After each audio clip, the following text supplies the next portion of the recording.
এখন শুরু চতুর্থ পর্ব। দিনটাকে পদ্মজার অলক্ষণে মনে হচ্ছে। সকালে উঠে দেখল লাল মুরগিটার একটা বাচ্চা নেই। নিশ্চয়ই শিয়ালের কারবার। রাতে মুরগি খোপের দরজা লাগানো হয়নি। আর এখন আবিষ্কার করল দেয়াল ঘড়িটার কাঁটা ঘুরছে না। ঘড়িটা রাজধানী থেকে হানি খালামণি দিয়েছিলেন। গ্রামে খুব কম লোকই হাতঘড়ি পড়ে। দেয়াল ঘড়ি হাতে গোনা ২-৩ জনের বাড়িতে আছে। পদ্মজা সূর্যের দিকে তাকিয়ে সময়ের আন্দাজ করার চেষ্টা করল। পূর্ণা, প্রেমা দুপুরে খেয়েই ঘুম দিয়েছে। পদ্মজা মায়ের রুমে উকি দিল। হেমলতা মনোযোগ দিয়ে সেলাই মেশিনে কাপড় সেলাই করছেন। আটপাড়ায় একমাত্র হেমলতাই সেলাই কাজ করেন। প্রতিটি ঘরের কারো না কারো পরনে তার সেলাই করা কাপড় আছেই। লুকিয়ে দেখছিস কেন, ঘরে আয়। হেমলতার কথায় পদ্মজা লজ্জা পেল। না আম্মা, কাজ আছে। পানি দিয়ে যা। হেমলতা জগ বাড়িয়ে দেন। পদ্মজা জগ হাতে নিয়ে বলল, আম্মা, ছতকা কোন মুরগিটা দিব? হেমলতা গতকাল স্বপ্নে দেখেছেন বাড়িতে আগুন লেগেছে, তাই তিনি ছতকা দিবেন বলে মনস্থির করেছেন। সকালেই পদ্মজাকে মনের কথা জানালেন। সাদা মরকটা দিয়ে দিস। মুন্না কি আসছে? না, প্রতিদিন বিকেলবেলা তো পানি নিতে আসে, কিছুক্ষণ পরই আসবে। হেমলতা আর কথা বাড়ালেন না। পদ্মজা কলপার্কিকে পানি নিয়ে আসে। আছরের আজানের সাথে সাথে মুন্না আসলো। গ্রামে সচ্ছল পরিবার নেই বললেই চলে। হাতে গোনা কয়েকটা পরিবারে সচ্ছলতা আছে। হেমলতার পরিবারটা টিকে আছে হেমলতার তীক্ষ্ণ বুদ্ধি এবং পরিশ্রমের জন্য। পুরো আটপাড়ায় টিউবওয়েল মাত্র ৫টা। পদ্মজাদের টিউবওয়েল থেকে পানি নিতে প্রতিদিন অনেকেই আসে। তার মধ্যে নিয়মিত একজন মুন্না। ১০ বছরের একটা ছেলে। মা নেই, বাবা পঙ্গু, সদরে বসে ভিক্ষা করে। পদ্মজা মোরগ নিয়ে কলপারে এসে দেখে মুন্না নেই। একটু সামনে হেঁটে এসে ঘাটে মুন্নাকে দেখতে পেল। ডাকল, মুন্না। মুন্না ফিরে তাকায়। পদ্মজার হাতে সাদা মোরগ দেখে মুন্না খুব খুশি হয়। পদ্মজা না বললেও বুঝে যায় ছতকা পাবে আজ। মুন্না এগিয়ে আসলো, দাঁত কেলিয়ে হাসল। হাসিস কেন? নে মোরগ, তোর আব্বাকে নিয়ে খাবি। মুন্না যে খুব খুশি হয় তা দেখেই বোঝা গেল। খুশিতে গদগদ হয়ে মোরগটাকে জড়িয়ে ধরল। পদ্মজার ঠোঁট দুটি নিজেদের শক্তিতে প্রশান্তির হাসিতে মেতে উঠল। কি সুন্দর মুন্নার হাসি! পদ্মজা বলল, খুব খুশি? হ্যাঁ। দোয়া করবি আমরা যেন ভালো থাকি। করবাম আপা। আচার খাবি মুন্না? হ্যাঁ, খাইবাম। পদ্মজা আবার হাসল। মুন্না পেটুক, খাবার কথা শুনলেই চোখ চকচক করে উঠে। পদ্মজা আচার নিয়ে আসে। মুন্নার সাথে বসে আরাম করে খায়। মুন্না একটু একটু করে খেতে খেতে বলল, আপা, তুমি খুব ভালা। তাই? হ্যাঁ, বড় হইয়া তোমারে বিয়া করবাম আমি। পদ্মজা বিষম খেল। দ্রুত এদিক ওদিক তাকিয়ে দেখল কেউ শুনল নাকি। বিয়ে তার কাছে খুব লজ্জাজনক শব্দ। বিয়ে নামটা শুনলেই লজ্জায় লাল টুকটুকে হয়ে যায়। ফিসফিসিয়ে মুন্নাকে জিজ্ঞাসা করল, বিয়ের কথা কোথায় শিখলি? আব্বা কইছে। আর বলবি না এসব, যা বাড়িতে যা। পদ্মজা তড়িফড়ি করে বাড়ির ভেতর চলে যায়। রান্নাঘরে ঢুকে দেখে হেমলতা রান্নার প্রস্তুতি নিচ্ছেন।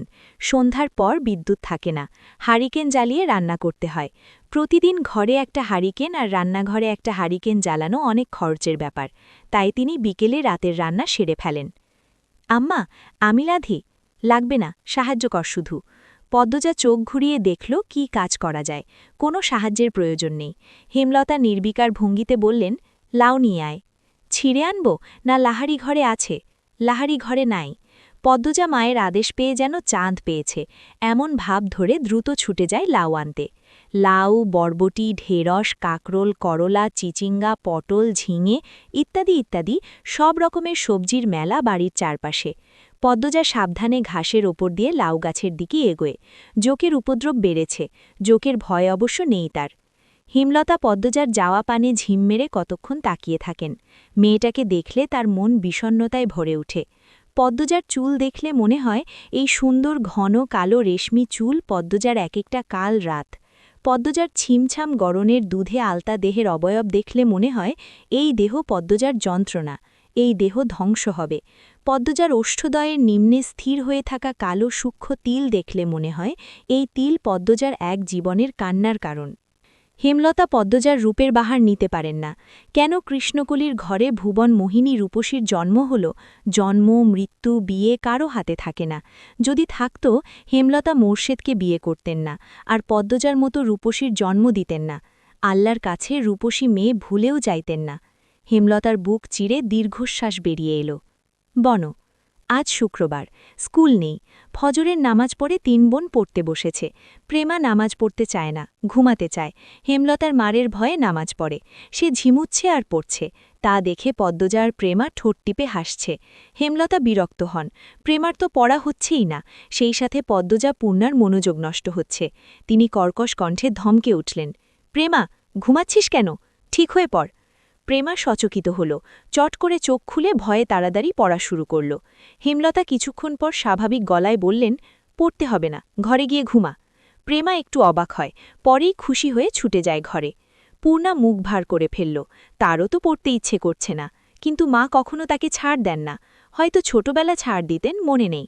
সে খুব দ্রুত সব ভুলে যায়। ব্রেন ভালো প্রেমার, যা পরে মনে থাকে। পূর্ণা খুব দ্রুত ভুলে যায়। পদ্মজার সবকিছুই স্বাভাবিক, শুধু রূপ বাদে। সূর্য উঠার সাথে সাথে মোর্শেদ বাড়ি ঢোকেন। হাতে ঝাঁকি জাল আর বড়শি, কাঁধে পাটের ব্যাগ ঝোলানো। ভোরে মাছ ধরতে গিয়েছিলেন। মোর্শেদ বাড়ি ফিরলে পূর্ণা আর প্রেমা সবচেয়ে বেশি খুশি হয়। মাছ খেতে পারে অনেক। অর্থের জন্য হেমলতা খুব কম মাছ আনেন। মোর্শেদ বাড়িতে যতদিন থাকেন ততদিন মাছের অভাব হয় না। মোর্শেদ বলার পূর্বেই পূর্ণা আর প্রেমা গামলা নিয়ে ছুটে আসে উঠানে। মোর্শেদ কাঁধের ব্যাগ উল্টে ধরেন গামলার ওপর। পুঁটি, ট্যাংরা, পাবদা, চিংড়ি মাছের ছড়াছড়ি। হেমলতা ভারী খুশি হন। পদ্মজার লতা দিয়ে চিংড়ি খেতে খুব পছন্দ করে, আর প্রেমা পূর্ণা পছন্দ করে পাবদা মাছের ভুনা। মেয়েগুলো খুব খুশি হয়েছে মাছ দেখে। তিনি জানেন মোর্শেদ বাড়ি থেকে বেরোতেই পদ্মজা ছুটে যাবে বাড়ির পেছনে লতা আনতে। হনো, লতা দিয়ে আমার আম্মার আরে পাবদা ভুনা কইরা দিবা, সবজি টবজি দিয়া রানবা না। আবদা, আপনি বাড়িতে থাকবেন? তাইলে তো প্রতিদিনই মাছ খেতে পারি। মোর্শেদ আর চোখে পদ্মজাকে একবার দেখে তীক্ষ্ণ চোখে হেমলতার দিকে তাকান। এরপর পূর্ণাকে জবাব দিলেন, কোনো রকম অশান্তি না হইলে তো থাকবামি। গামছা নিয়ে তিনি কলপাড়ে চলে যান। পদ্মজার মুখটা ছোট হয়ে যায়। প্রতিবার বাড়ি ছাড়ার পূর্বে মোর্শেদ পদ্মজাকে রাগে কটু কথা শোনান। তখন হেমলতা মোর্শেদকে শাসন করেন। ফলস্বরূপ মোর্শেদ বাড়ি ছাড়েন। মোর্শেদ নাকি বাড়ি ফিরলা কোন দিন? মোর্শেদ গোসল সেরে রোদ পোহাচ্ছিলেন। সকালের মিষ্টি রোদ। ঘাড় ঘুরিয়ে রশিদ ঘটককে দেখে হাসলেন। আরে মিয়া চাচা, আহেন আহেন, পূর্ণারে চেয়ার আইনা দে। খবর কি? পূর্ণা চেয়ার এনে দিল। রশিদ একদলা থুতু উঠানে ফেলে চেয়ারে বসলেন আরাম করে। প্রেমাকে উঠানে খেলতে দেখে ফরমায়েশ দিলেন, এই মাইয়া, যা পানি লয়ে আয়, অনেকক্ষণ ধইরা দমটা আটকাই গেছে। প্রেমা পানি নিয়ে আসে। রশিদ পানি খেয়ে মোর্শেদকে বললেন, খবর তো ভালাই। বাবা, ছেড়িডারে কি বিয়া দিবা না? 2 বছর যাক, পড়তাসে যখন ম্যাট্রিকটা পাশ করুক, কি কন?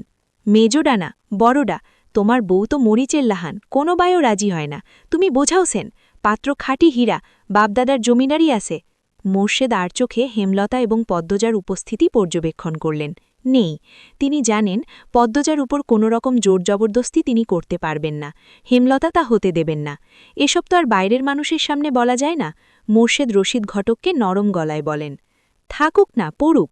মায়ে যখন চায় ছেড়ি পড়ুক, তাইলে পড়ুক। রশিদ নিরাশ হলেন। ভেবেছিলেন মোর্শেদ রাজি হবে। তিনি মেয়ের শ্বশুর বাড়িতে ছিলেন। এরপর বড় অসুখে পড়লেন। তাই মোর্শেদ বাড়ি ফিরেছে শুনেও আসতে পারেননি। আজ একটু আরামবোধ হতেই ছুটে এসেছেন অনেক আশা নিয়ে। কিন্তু মোর্শেদের জবানবন্দিতে তিনি আশাহত হলেন। কটমটে গলায় বললেন, যুক্তি ঘরের আহান ভালা না, যখন বংশে কালি পড়ব তখন বুঝবা। হনো মোর্শেদ, এই বয়সী মাইয়াদের স্বভাব চরিত্র বেশিদিন ভালা থাকে না। পাপকাম এদের চারপাশে ঘুরঘুর করে। বেলা থাকতে জামাই ধরাই দেওয়ান লাগে, বুঝছনি? তোমার বউরে বোঝাও। রশিদ পাত্রের অনেক প্রশংসা করলেন। জমি জমা, বাড়ি ঘর সব কিছুর বাড়াবাড়ি রকমের বর্ণনা দিলেন। ফলে মোর্শেদের মস্তিষ্ক কাজ করা শুরু করল। রশিদ ঘটক যেতেই হেমলতার পাশে গিয়ে বসেন। ইনিয়ে বিনিয়ে পদ্মজার বিয়ের কথা তোলেন। হেমলতা সাফ নাকচ করে দেন। তিনি শান্ত কণ্ঠে বুঝিয়ে দেন পদ্মজার বিয়ে তিনি দিচ্ছেন না, আর মোর্শেদকে পদ্মজার ব্যাপারে নাক গলাতে মানা করেছেন। শেষ কথাটা বেশ কঠিন করেই বলেন, আগে বাপ হও, পরে বাপের কাজ করতে আসবা। মোর্শেদের তিরিক্ষি মেজাজ। তিনি রান্নাঘর ছেড়ে বেরিয়ে পড়েন। রগে রগে রাগ টকবক করছে। পদ্মজাকে বারান্দায় দেখে তিনি ঝাঝালো কণ্ঠে বলেন, ছেড়ি যখন রূপ দিয়ে নটি হইব তখন আমার ঠ্যাংও পাইবা না। এই ছেড়ি মজা বুঝাইব। পদ্মজার চোখ বেয়ে জল গড়িয়ে পড়ে। হেমলতা রান্নাঘর থেকে বের হন মোর্শেদকে কিছু কঠিন কথা শোনাতে। পদ্মজা তখন দৌড়ে আসে, হেমলতার হাত ধরে রান্নাঘরের ভেতর নিয়ে যায়। মোর্শেদ যতক্ষণ বাড়িতে থাকে তারও খুব ভালো লাগে। পূর্ণা প্রেমা কত খুশি হয়, বাড়িটা পরিপূর্ণ লাগে। সে চায় না তার বাবা ঝগড়া করে রাগ নিয়ে বাড়ি ছেড়ে চলে যাক। হেমলতা রাগে এক ঝটকায় মেয়ের হাত সরিয়ে দেন। তার সহ্য হয় না মোর্শেদকে। মানুষের কথা দ্বারা নিয়ন্ত্রিত হওয়া বদমেজাজি একজন মানুষ মোর্শেদ। ভালোটা কখনো বোঝে না, মানুষের কথায় নাচে, সারাক্ষণ মস্তিষ্কে একটা বাক্যেরই পূজা করে, মানুষ কি বলবে। বন মুষলধারে বৃষ্টি হচ্ছে। মাথার ওপর বৃষ্টি নিয়ে মোর্শেদ বাড়ি ফেরেন। মুখ দেখে বোঝা যাচ্ছে তিনি খুব খুশি। হেমলতাকে ডেকে বললেন, 1 মাসের লাইগা ঘরডা ছাইড়া লাহারি ঘরে উঠা পর। কিসের দরকারের জন্য? শুটিং করার লাইগা মাত্তববাড়ির যারা আইছে তারার বলি আমরা বাড়ি পছন্দ হয়েছে, বিরাট অঙ্কের টাকা দিবে কইছে। আমিও কথা দিয়ে আইছি, কাইলি উঠতে কই আইছি। হেমলতা বিরক্ত হতে গিয়েও পারলেন না। সত্যি অর্থের খুব দরকার। পদ্মজার সামনে মেট্রিক পরীক্ষা, কত খরচ, কলেজে পড়াতে ঢাকা পাঠাতে হবে। তিনি মোর্শেদকে বললেন, টাকার ব্যাপারটা নিয়ে আমার সাথে আলোচনা করতে বলবা, নয়তো জায়গা হবে না। আরে বলা মনে, এখন সব গুছায় লাও। পূর্ণা আড়াল থেকে সবটা শুনেছে। 7 দিন হয়েছে লিখন শাহ আর চিত্রা দেবী এই গ্রামে এসেছে, অথচ সে দেখতে পারল না। হেমলতা যেতে অনুমতি দেননি। পূর্ণা নামাজের দোয়ায় খুব অনুনয় করেছে আল্লাহকে, যেন লিখন শাহ আর চিত্রা দেবীকে স্বচক্ষে দেখতে পারে। আর এখন শুনল তাদের বাড়িতেই নাকি আসছে ওরা। পূর্ণার মনে হচ্ছে সে খুশিতে মরে যাচ্ছে। এই মগা, আমাকে 1 কাপ চা দাও তো। মগা ঝড়ের গতিতে চা নিয়ে আসে। লিখন চিত্রার পাশের চেয়ারটায় বসল। এরপর মগাকে বলল, দারুণ চা করো তো তুমি। মগা কাচুমাচু হয়ে হাসল। ভাবে বোঝা গেল প্রশংসা শুনে সে ভীষণ লজ্জা পেয়েছে। চিত্রা মগার ভাবভঙ্গি দেখে হেসে উঠল। চিত্রা হাসলে মগা মুগ্ধ হয়ে দেখে। মাতবর বাড়ির কামলা সে, চিত্রনায়ক লিখন শাহ এবং চিত্রনায়িকা চিত্রা দেবীর সেবা করার দায়িত্ব মগাকে দেয়া হয়েছে। মগা এতে ভীষণ খুশি, চিত্রার সুন্দর মুখশ্রীর সামনে সব সময় থাকতে পারবে ভেবে। চিত্রা বলল, তোমার ভাইয়ের নাম জানি কি বলছিলে? 4 ফুট উচ্চতার মগা উৎসাহ নিয়ে জবাব দিল, মদন। চিত্রার হাসি পায়, অনেক কষ্টে চেপে রাখল। মগা মদন কারো নাম হয়? শুটিংয়ের মাঝে হুট করে আকাশ ভেঙে বৃষ্টি নামে, তাই আপাতত শুটিং স্থগিত আছে। সবাই বারান্দায় বসে বৃষ্টি দেখছে, হাতে সবার রং চা। ডিরেক্টর আবুল জাহেদ দারুণ খিচুড়ি রান্না করেন। বৃষ্টি দেখেই তিনি রান্নাঘরে ঢুকেছেন। আচ্ছা মগা, এই বাড়ির 2টা মেয়ে কোথায়? আসার পর একবার এসেছিল, এরপর তো আর এলো না। চিত্রা প্রশ্ন করল। মগা বলল, ওই যে লাহারি ঘর, ওইডাত আছে। লাহারি ঘর মানে কি? মগার বদলে লিখন বলল, যে ঘরের অর্ধেক জুড়ে ধান রাখা হয় আর অর্ধেক জায়গায় চৌকি থাকে কামলাদের জন্য, ওই ঘরকে লাহারি ঘর বলে এখানে। বোঝা গেছে? চিত্রা চমৎকার করে হাসল। বোঝা গেছে। মগা, বৃষ্টি কমলে লাহারি ঘরে যাব, ঠিক আছে? আচ্ছা আপা। এই লিখন, যাবা? ওই তো সামনেই, আলসেমি করো না। মগা হৈ হৈ করে উঠল, না না, ব্যাঠা লইয়া যাওয়ান যাইত না, বাড়ির মালিকের মানা আসে। লিখন মগার না করার ভাব দেখে ভীষণ অবাক হল। চিত্রা প্রশ্ন করল, মানা কেন? ওই যে বড় ছেড়িডারে তো আমনেরা দেহেন নাই, আগুন সুন্দরী, এই লিখন ভাইয়ের লাহান বিলাই চোখা। ছেড়িডারে স্কুল ছাড়া আর কোনো হানো যাইতে দেয় না। বাড়ি দিবার আগে কইয়া রাখছে, লাহারি ঘরে ব্যাঠা মানুষ না যাইতে। এই ছেড়ি লইয়া বহুত্তা কিস্সা আছে। চিত্রা বেশ কৌতূহল বোধ করল। লিখন তীক্ষ্ণ ঘোলা চোখে লাহারি ঘরের দিকে তাকাল। 1.5 দিন হল এখানে এসেছে। উঠোনের শেষ মাথায় থাকা লাহারি ঘরটা একবারও মনোযোগ দিয়ে দেখা হয়নি। সামনের দরজাটা বন্ধ। 2টো ছোট মেয়ে এসেছিল ঘরটার ডান পাশ দিয়ে। ঘরটার ডানে বামে পিছনে গাছপালা। বাড়িটা পুরনো হলেও দারুণ।